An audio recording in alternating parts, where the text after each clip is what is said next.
Excellence, vous recevez ce matin une délégation de la diaspora africaine à travers le monde venant des États-Unis, d'Amérique pour l'essentiel, mais aussi d'Europe, d'Asie, d'Afrique et d'Australie.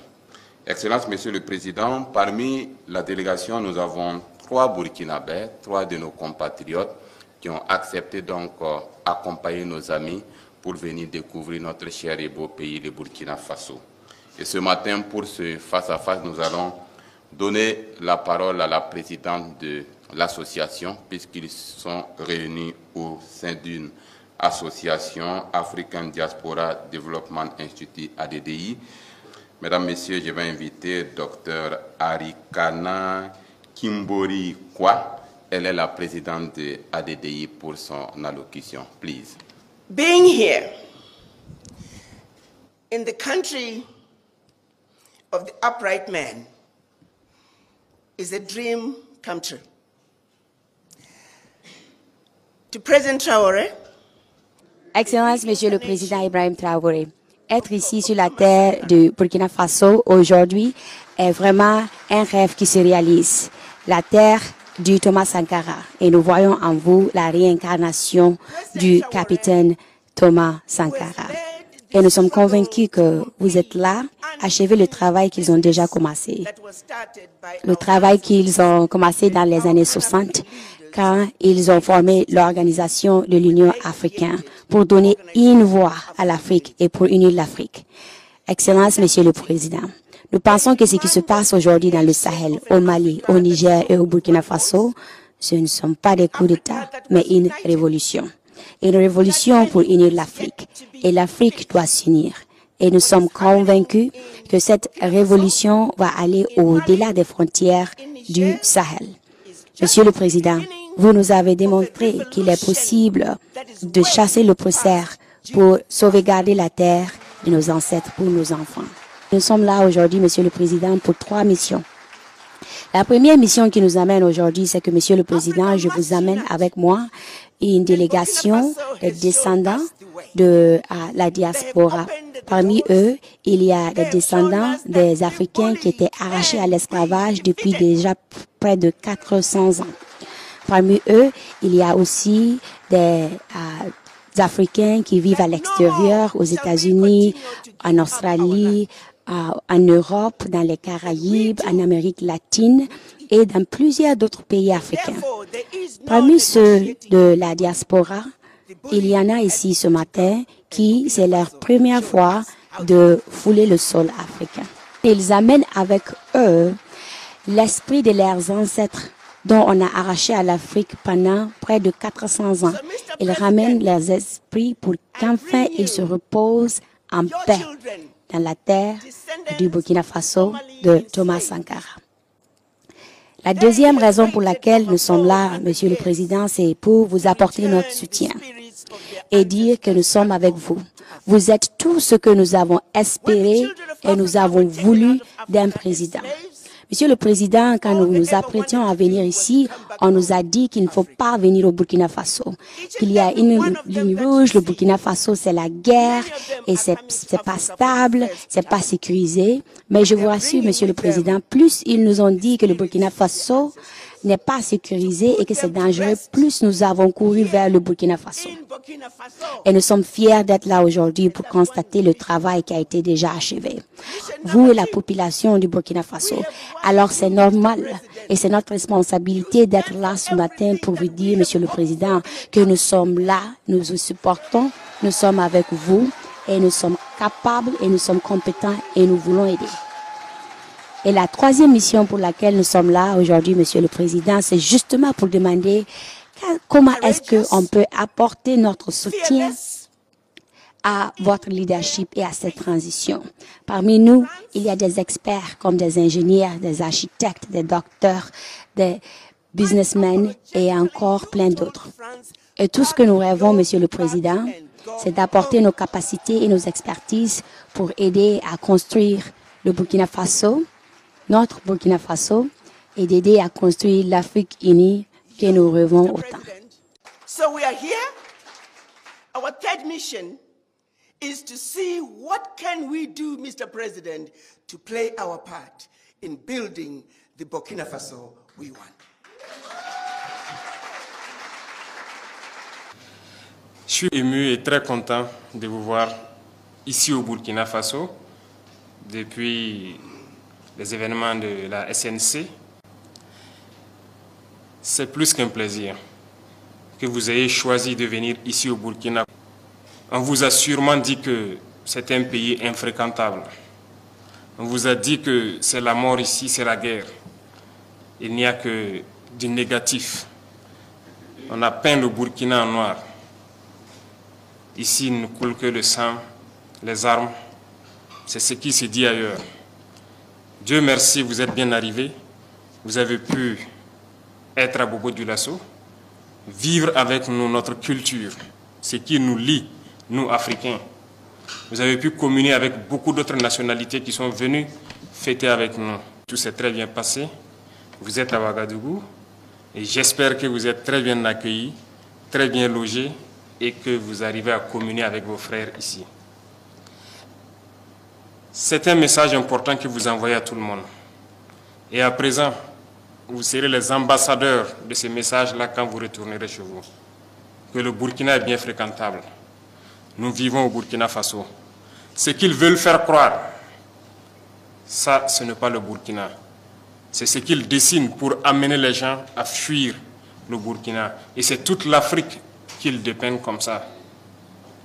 Pour eux, l'Afrique, c'est la misère.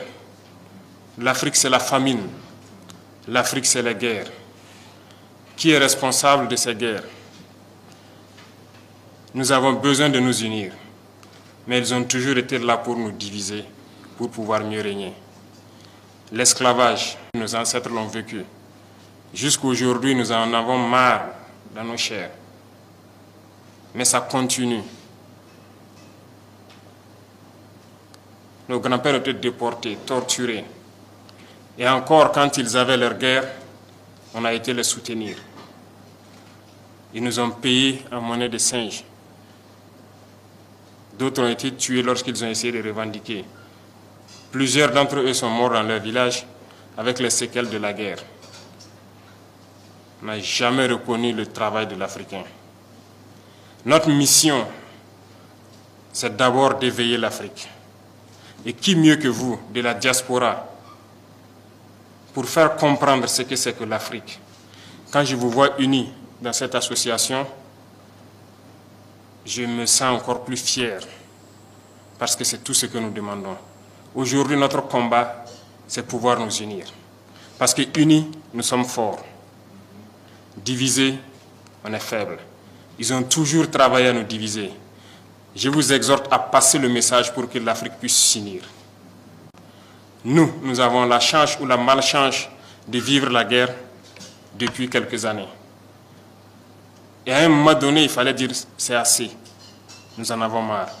Nous avons pris nos responsabilités et nous nous rendons compte aujourd'hui plus que jamais que nous avons eu raison de prendre nos responsabilités. Parce que ces armées étaient installées ici, n'ont jamais pu, en aucun moment, surveiller notre territoire pour voir les terroristes qui venaient nous tuer et repartir, avec tous les moyens qu'ils avaient.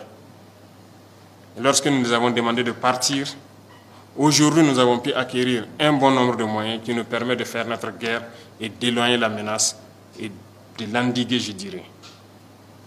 Nous avons pu équiper nos forces et reconstituer nos armées. Ça ne les plaît pas. Forcément, ils vont créer d'autres schémas. Mais nous sommes là et nous tiendrons grâce à vous qui êtes loin et qui nous soutenez.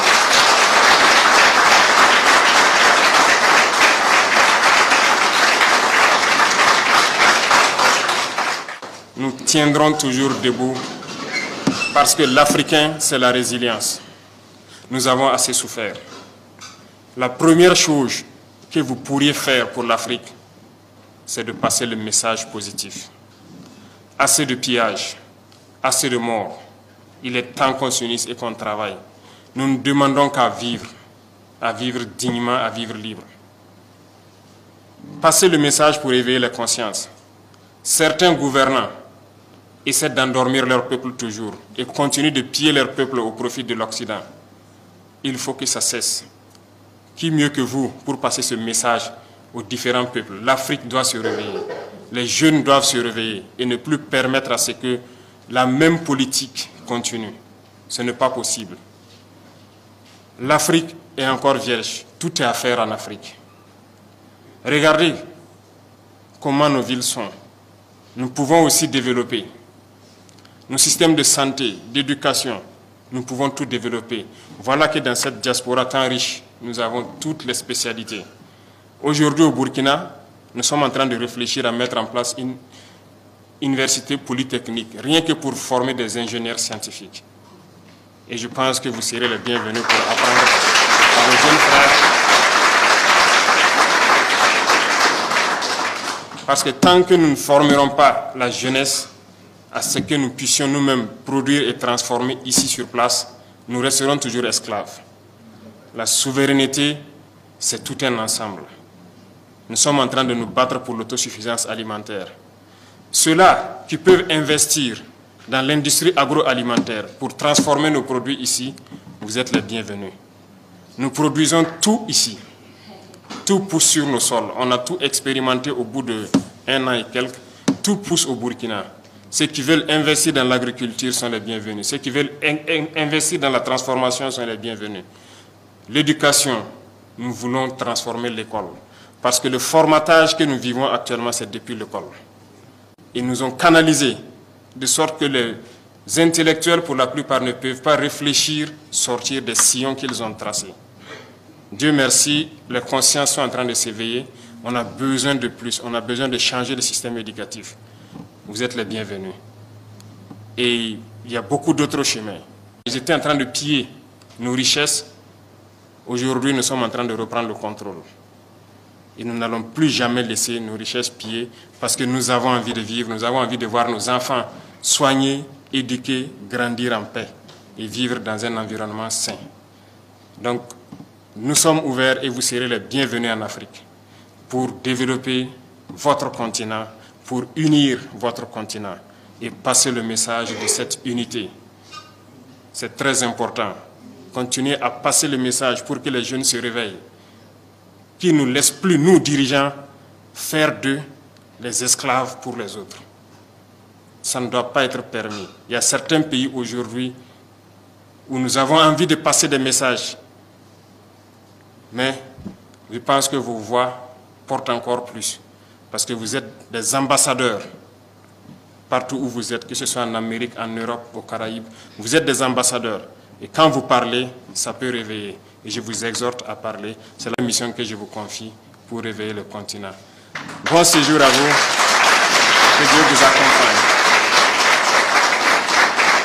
Merci beaucoup.